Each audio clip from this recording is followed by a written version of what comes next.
सोचिए, यह सब शुरू होता है बस एक मुट्ठी रेत से। सिलिकॉन डाइऑक्साइड, धरती पर ऑक्सीजन के बाद सबसे कॉमन चीज, लेकिन सबसे कॉम्प्लेक्स इंजीनियरिंग के जरिए इस मामूली रेत को हम इंटेलिजेंस में बदल देते हैं। हम इसे कहते हैं सेमीकंडक्टर्स, माइक्रोचिप्स या बस चिप्स। ये आज हर चीज का दिमाग है। They are the brains of everything. Hi, this is geopolitics decoded channel और आज हम बात करेंगे चिप्स और सिलिकॉन शील्ड के बारे में। चिप्स सिर्फ आपके फ़ोन या लैपटॉप में नहीं है, ये आपकी कार के ब्रेक्स में, इलेक्ट्रिकल ग्रिड में, हॉस्पिटल्स की MRI मशीन्स में और यहाँ तक कि न्यूक्लियर मिसाइल्स के गाइडेड सिस्टम्स में भी हैं। अगर चिप्स का फ्लो रुक जाएगा तो मॉडर्न दुनिया सिर्फ स्लो नहीं होगी, वो सीधा 1970s में वापस चली जाएगी। 20वीं सेंचुरी में देश ऑयल के लिए लड़ते थे। ऑयल उस वक्त की बात थी, लेकिन आज ऑयल सेकेंडरी है। 21st सेंचुरी डिफाइन होती है सिलिकॉन से। आज किसी देश की ताकत उसकी कंप्यूटिंग पावर से नापी जाती है और ऑयल जो कहीं भी मिल जाता है। लेकिन एडवांस सिलिकॉन बनाना धरती का सबसे मुश्किल काम है। एक चिप बनाना कितना मुश्किल है, इमेजिन करिए। आप न्यूयॉर्क सिटी का एक डिटेल मैप बनाते हैं, हर गली, हर मोड़ के साथ। फिर उस पूरे मैप को श्रिंक करके अपने नाखून या फिंगर नेल पर फिट कर देते हैं। अब चैलेंज यह है कि आपको पूरी सिटी लेयर बाय लेयर दोबारा बनानी है बिना एक भी गलती के। हम नैनोमीटर स्केल पर काम कर रहे हैं, यानी 1 मीटर का बिलियनथ हिस्सा। मैन्युफैक्चरिंग के वक्त धूल का एक छोटा सा कण भी उस मिनिएचर सिटी के लिए एक ह्यूज पत्थर जैसा है जो सब कुछ तबाह कर सकता है। इसीलिए चिप फैक्ट्रीज, जिन्हें हम फैब्स कहते हैं, यूनिवर्स की सबसे साफ जगह होती हैं। हॉस्पिटल के ऑपरेशन थिएटर से भी 1000 गुना ज़्यादा साफ। वहाँ की हवा कांस्टेंट फिल्टर होती है। वर्कर्स को फुल बॉडी बनी सूट्स पहनने पड़ते हैं, क्योंकि इंसान की स्किन का एक छोटा सा फ्लेक भी मिलियंस ऑफ डॉलर्स के प्रोडक्ट को बर्बाद कर सकता है। लेकिन इन सब का एक बॉस है। इन टाइनी सर्किट्स को प्रिंट करने के लिए एक खास तरह की लाइट चाहिए होती है और पूरी दुनिया में सिर्फ एक ही कंपनी है जो वो मशीन बना सकती है, नीदरलैंड्स की ASML, advanced semiconductor materials lithography. उनकी EUV एक्सट्रीम अल्ट्रावायलेट मशीन शायद इंसानों द्वारा बनाई गई सबसे कॉम्प्लेक्स मशीन है। सीधी बात है, अगर ASML नहीं तो एडवांस्ड चिप्स नहीं। कोई भी देश अकेला चिप नहीं बना सकता। यह एक ग्लोबल रिले रेस है। तो आइए देखते हैं कौन सी कंट्री क्या रोल प्ले करती है। Number 1, United States. Its role is as an architect. Companies like NVIDIA, Apple, Qualcomm सब दुनिया की बेस्ट ब्लूप्रिंट डिजाइन करते हैं। बट US की वीकनेस है मैन्युफैक्चरिंग। US दुनिया के सिर्फ 10 to 12% चिप्स बनाता है। डिज़ाइन उनका है, पर वो अशिया से बनवाते हैं। Second country is Taiwan. Its role is as a builder. यहाँ है TSMC। ये दुनिया के 90% एडवांस चिप्स अकेले बनाते हैं। 3 नैनोमीटर स्केल पर मास प्रोडक्शन करना सिर्फ इनके बस की बात है। ताइवान की वीकनेस है जियोपॉलिटिक्स। ये पूरी इंडस्ट्री एक ऐसे आइलैंड पर है जहाँ कभी भी अर्थक्वेक आ सकता है या चाइना का अटैक हो सकता है। Third country is the Netherlands. Its role is as a tool maker. ASML के पास EUV मशीन्स की मोनोपोली है। नीदरलैंड की वीकनेस है, इनकी फैक्ट्री अगर रुक गई तो दुनिया की टेक प्रोग्रेस वहीं जम जाएगी। Fourth country is Japan. Its role is as a chemist. High tech chemicals और प्योर सिलिकॉन वेपर्स में जापान का राज है। जापान की वीकनेस है कि ये 80s में लीडर हुआ करते थे, पर अब मैन्युफैक्चरिंग में पीछे रह गए हैं। Fifth country South Korea. Its role is as a memory vault. Companies like Samsung and SK Hynix are the kings of memory chips.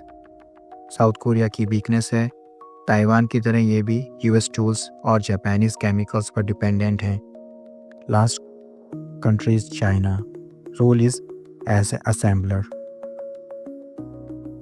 ये दुनिया की फैक्ट्रीज हैं जहाँ चिप्स डिवाइसेस में लगते हैं। चाइना की वीकनेस है टेक्नोलॉजी बैन। US सैंक्शंस की वजह से इन्हें एडवांस टूल्स नहीं मिल रहे, जिससे इनका AI डेवलपमेंट स्लो हो गया है। लेकिन क्या आप जानते हैं, Taiwan is arguably the most dangerous geopolitical flash point on earth. Why? सिर्फ एक कंपनी की वजह से, TSMC। TSMC ने फाउंड्री मॉडल शुरू किया। उनका फंडा सिंपल था, चिप्स डिज़ाइन मत करो, बस दूसरों के लिए बनाओ। वो इस काम में इतने एफिशिएंट हो गए हैं कि बाकी दुनिया ने कंपटीशन में आना ही छोड़ दिया। आज अगर आपको नया आईफोन चाहिए या AI सुपर कंप्यूटर, तो रास्ता ताइवान से ही होकर जाता है। इस डोमिनेंस ने जन्म दिया सिलिकॉन शील्ड को। थ्योरी सिंपल है, दुनिया TSMC पर इतनी डिपेंडेंट है कि चाइना ताइवान पर हमला नहीं कर सकता, क्योंकि ऐसा करने से चाइना की अपनी इकोनॉमी डूब जाएगी। साथ ही US और उसके एलाइज को ताइवान को बचाना ही पड़ेगा ताकि ग्लोबल इकोनॉमी कोलैप्स ना हो। ये फैब्स वो होस्टेजेस हैं जिन्होंने शांति बनाए रखी है, पर यही फैक्ट्रीज ताइवान को एक बड़ा टारगेट भी बनाती हैं। चाइना को यह कमजोरी समझ आ गई। वो दुनिया की सबसे बड़ी फैक्ट्री है, फिर भी वो ऑयल से ज़्यादा पैसा चिप्स इंपोर्ट करने में खर्च करते हैं। सुपर पावर बनने के लिए उन्हें चिप इंडिपेंडेंस चाहिए और इसके लिए उन्होंने बिलियंस खर्च किए। US ने भी इसे थ्रेट माना। 2018 से US ने सप्लाई चेन को वेपन की तरह यूज करना शुरू किया। पहले Huawei जैसे जायंट्स को अमेरिकन चिप्स खरीदने से रोका। फिर 2022 में उन्होंने वो मशीन्स ही बैन कर दी जिनसे चिप्स बनते हैं। यहाँ तक कि नीदरलैंड्स को भी फोर्स किया कि वो ASML की बेस्ट मशीन्स चाइना को ना बेचे। अब इस चिप वॉर ने सबको डरा दिया है। अब US, यूरोप और जापान पागलों की तरह पैसा बहा रहे हैं ताकि अपने देश में फैब्स बना सके और ताइवान वाले डेंजर जोन से बाहर निकल सके। लेकिन ये इकोसिस्टम बनाना आसान नहीं है। इसके लिए सालों लगते हैं और ऐसे स्पेशलाइज्ड इंजीनियर्स चाहिए जो एशिया के बाहर मिलना मुश्किल है। US में एरिजोना के डिसर्ट में TSMC का फैब 21 अब सिर्फ कंस्ट्रक्शन साइट नहीं है, बल्कि वहाँ 4nm चिप्स का मास प्रोडक्शन शुरू हो चुका है। और शौक की बात यह है, एरिजोना में यील्ड रेट्स यानी कितने चिप्स परफेक्ट बन रहे हैं वो ताइवान से भी ज़्यादा हैं।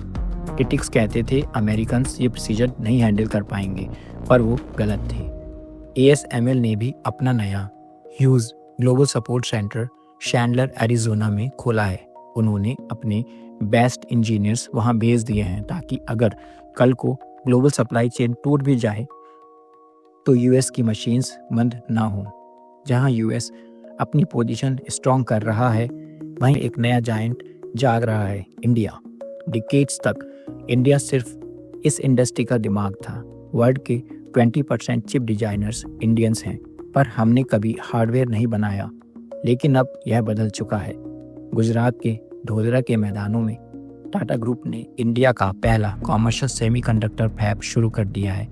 US की तरह हम महंगे हाई एंड चिप्स के पीछे नहीं भाग रहे। इंडिया टारगेट कर रहा है लीगेसी नोड्स को। ये वो क्रिटिकल चिप्स हैं जो इलेक्ट्रिक व्हीकल्स, मिसाइल्स और पावर ग्रिड चलाते हैं। इंडिया का वैल्यू प्रपोजिशन यूनिक है, ट्रस्टेड सप्लाई चेन। जब दुनिया चाइना +1 स्ट्रेटेजी ढूंढ रही है तो इंडिया अकेला एक ऐसा डेमोक्रेटिक कंट्री है जिसके पास स्केल भी है और टैलेंट भी। हमने डिजिटल मैजिक की एक नई दुनिया तो बना ली, पर ये खड़ी है रेत की नींव पर। सिलिकॉन शील्ड ने अब तक पीस बनाए रखी है, लेकिन एरिजोना के ऑनलाइन आने से और इंडिया के राइज होने से नक्शा बदल रहा है। सवाल ये है, क्या ये नई शील्ड्स तैयार हो पाएंगी इससे पहले कि पुरानी शील्ड टूट जाए? आपको क्या लगता है, क्या इंडिया वो बैकअप प्लान है जिसकी दुनिया को ज़रूरत है, या सिलिकॉन शील्ड हमें सेफ रख रही है या टारगेट बना रही है? Please comment and subscribe to our channel geopolitics decoded for more updates.